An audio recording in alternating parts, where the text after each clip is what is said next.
बोट या ठिकाणी सज्ज झालेले आहेत। एक बोट माध्यम कर्मींसाठी आणि काही पोलीस कर्मचारी त्या ठिकाणी असतील। संभाजीराजे आता कार्यकर्त्यांसह ज्या ठिकाणी जलपूजन झालेलं होतं त्या खडकाच्या परिसरात जाणारे खडकाळ हा असा भाग होता। साधारणतः 15.96 हेक्टर जागेवर स्मारक बांधण्याचा निर्णय झालेला होता। ज्या ठिकाणी जलपूजन झालेलं होतं त्या खडकाच्या परिसरात आता संभाजीराजे यांना प्रत्यक्ष जाता येतंय का? कारण पोलिसांनी सूचना आता केलेली आहे की प्रत्यक्ष त्या ठिकाणी ज्या ठिकाणी जलपूजन झालेलं होतं तिथपर्यंत जाऊ नका। मात्र आता संभाजीराजे नेमकं काय करतायत? पोलीस कर्मचारी या बोटींमध्ये असणार आहेत। थोड्याच वेळात पाहणीसाठी आता या बोटी निघणार आहेत। एक आक्रमक अशी भूमिका संभाजीराजेंनी घेतलेली आहे। 2016 मध्ये जलपूजन झालेलं होतं।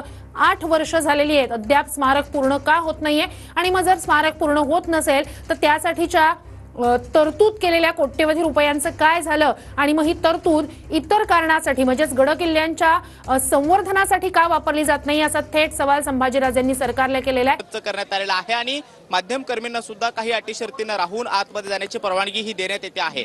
संभाजीराजे छत्रपती यांनी पहिल्यांदा ज्यावेळी चर्चा पोलिसांशी केलेली होती त्यावेळी फक्त 5च लोकांना घेऊन एक शिष्टमंडळाच्या माध्यमातून त्यांनी आतमध्ये जावं अशा पद्धतीची पोलिसांनी परवानगी दिलेली होती। मात्र फक्त 5 लोकांच्या ऐवजी 50 लोकांना किंवा कार्यकर्त्यांना घेऊन आम्ही आतमध्ये जाऊ अशा पद्धतीची भूमिका त्यांनी घेतल्यानंतर आता 50 कार्यकर्त्यांना त्यांनी पोलिसांच्या माध्यमातून परवानगी देण्यात आलेली आहे। आणि आपण पाहतोय की पुढच्या बोटीमध्ये जिथे संभाजीराजे छत्रपती आहेत त्यांच्या सोबत एकूण महाराष्ट्र स्वराज्य संघटनेचे जे काही पदाधिकारी आहेत कार्यकर्ते आहेत ते एकूण 50 कार्यकर्ते आतल्या बोटीमध्ये पाहायला मिळत आहेत। तर दुसऱ्या बोटीमध्ये माध्यम कर्मींना परवानगी देण्यात आलेली आहे आणि काही पोलीस कर्मचारी हे आतमध्ये बोटींमध्ये बंदोबस्ताच्या अनुषंगाने सुरक्षेच्या खबरदारी म्हणून तैनात असणार आहेत। शिवाय या 2 बोटी जिथे जात आहेत त्याच्या आजूबाजूला काही स्पीड बोट सुद्धा असतील। पोलीसचे जे दल समुद्रामध्ये गस्त घालतं त्यांचा सुद्धा बंदोबस्त आजूबाजूला असेल आणि पाहणी दौरा पूर्ण पार पडेपर्यंत खबरदारी किंवा सुरक्षेच्या कारणास्तव योग्य ते नियम जे आहेत ते पाळले जावेत यासाठी सुद्धा सूचना ज्या आहेत ते देण्यात आलेल्या आहेत। सध्या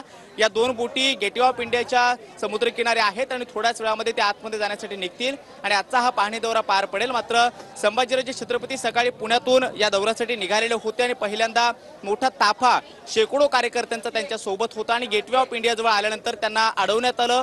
काही वेळ चर्चा झाली आणि पोलिसांशी झालेल्या चर्चेनंतर अखेर 50 कार्यकर्त्यांना घेऊन त्यांनी आतमध्ये समुद्रात जाऊन हा पाहणी दौरा करावा अशा पद्धतीची परवानगी ही देण्यात आलेली आहे। आणि आता आपण पाहतो की या पाहणी दौऱ्याला सुरुवात होते आहे। थोड्याच वेळामध्ये या 2 बोटी समुद्राच्या मध्यभागी जाण्यासाठी निघतील आणि त्यानंतर संभाजीराजे छत्रपती यांचा हा पाहणी दौरा पार पडेल। मात्र 2016 पासून जे प्रश्न उपस्थित करण्यात आलेले आहेत त्यानंतर आज प्रत्यक्षामध्ये हा पाहणी दौरा ते करतायत।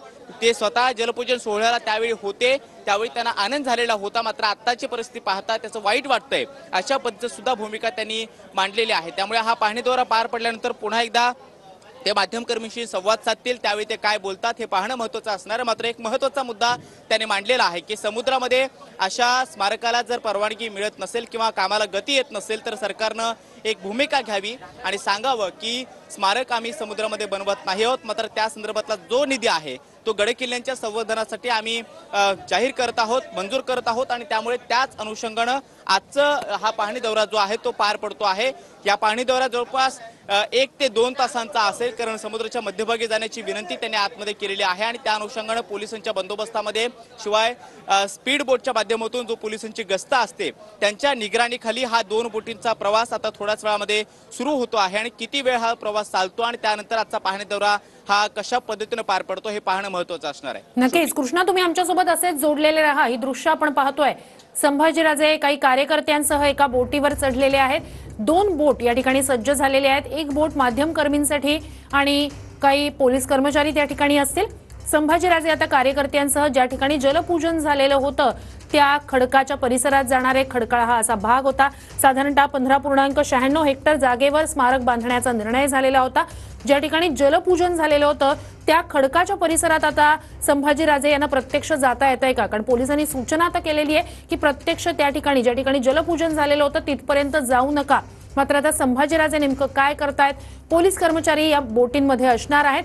थोड्याच वेळात पाहणीसाठी आता या बोटी निघणार आहेत। एक आक्रमक अशी भूमिका संभाजीराजेंनी घेतलेली आहे।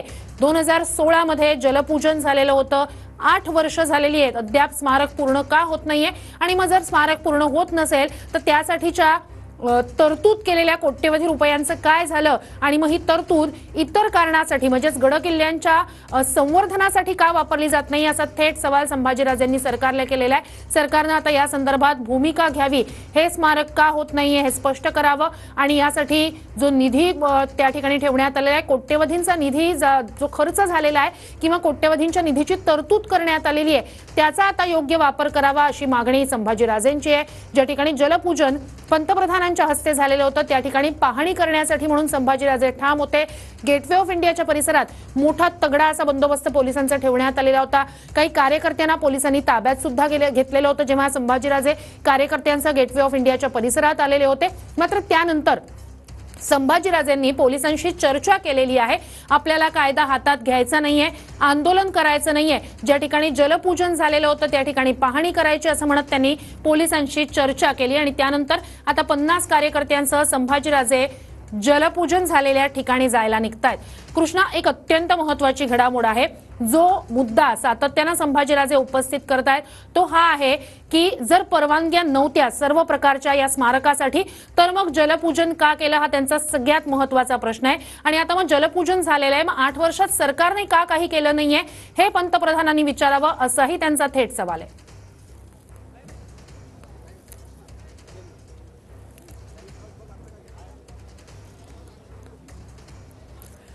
कृष्णा, माझा आवाज तुमच्यापर्यंत पोहोचतोय?